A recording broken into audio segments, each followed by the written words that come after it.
Halo semuanya, perkenalkan aku Agung. Dalam video ini kita akan membahas mengenai transisi demokrasi di negara Republik Sudan.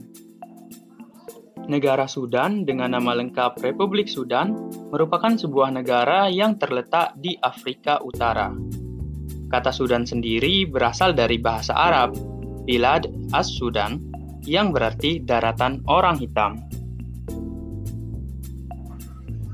Sudan menjadi negara terluas ketiga di benua Afrika setelah Aljazair dan Republik Demokratik Kongo, serta menjadi negara ke-16 terbesar di dunia dengan total luas wilayah sebesar 1.886.068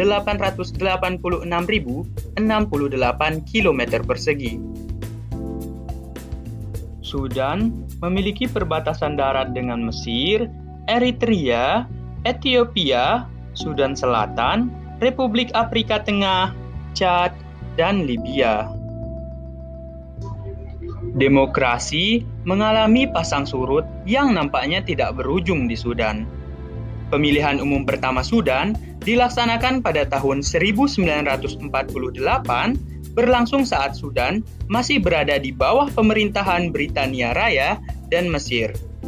Pada saat itu, sikap Sudan untuk mempersatukan diri dengan Mesir atau berpisah dengan Mesir menjadi permasalahan utama. Sampai akhirnya, pada 1 Januari tahun 1956, Sudan merdeka dari pemerintahan Britania Raya dan Mesir. Pasca kemerdekaan, demokrasi sempat berjalan di Sudan selama beberapa dasawarsa. Sampai pada tahun 1989 terjadi kudeta pemerintahan yang sah Sadiq al-Mahdi oleh seorang kolonel militer Omar al-Bashir. Setelah berhasil berkuasa, Omar al-Bashir membubarkan pemerintahan demokratis yang ada, partai politik, serta serikat dagang di Sudan, dan mendeklarasikan diri sebagai Ketua Dewan Komando Revolusioner. Setahun setelahnya, terjadi percobaan kudeta yang dilakukan oleh polisi dan militer, tetapi gagal. Akibat percobaan kudeta ini, 30 perwira polisi dan militer dieksekusi mati atas keterlibatan mereka. Rezim Omar al-Bashir kemudian menerapkan hukum Islam dalam pemerintahan otoritariannya dan bertekad untuk membuat Sudan menjadi negara pelopor hukum Islam di dunia. Tahun 1993, hal menarik dilakukan oleh Omar al-Bashir dengan membubarkan Dewan Komando Revolusioner dan mengembalikan pemerintahan sipil sekaligus mengangkat dirinya sendiri sebagai presiden. Keputusan ini tentu memberi angin segar bagi demokratisasi di Sudan, meskipun dampaknya tidak terlalu signifikan. Keputusan mengembalikan pemerintahan yang demokratis membuktikan bahwa rezim otoriter Omar al-Bashir menempuh jalur transformasi dalam proses demokratisasi Sudan seperti yang dikemukakan oleh Huntington pada tahun 1995. Pada pemilu tahun 1996, Omar al-Bashir berhasil memenangkan pemilu dengan memperoleh 75% suara. Pada pemilu tahun 2000, Omar al-Bashir kembali memenangkan pemilu dengan 85% perolehan suara. Omar al-Bashir terus memenangkan hasil pemilu sampai pada tahun 2015, ia menang atas 94% suara pemilih, namun mendapat penolakan dari oposisi yang menilai hasil pemilu tersebut penuh dengan kecurangan. Sejak akhir tahun 2018, unjuk rasa mendesak Bashir untuk turun dari jabatannya merebak di sejumlah kota di Sudan.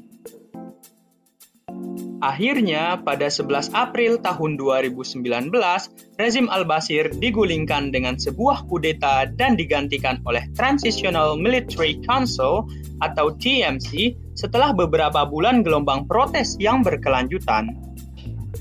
Pada tanggal 5 Juli tahun 2019, pemerintah transisi dan Force of Freedom and Change (FFC) menyetujui perjanjian tidak tertulis untuk kembali ke demokrasi dalam rentang waktu 39 bulan.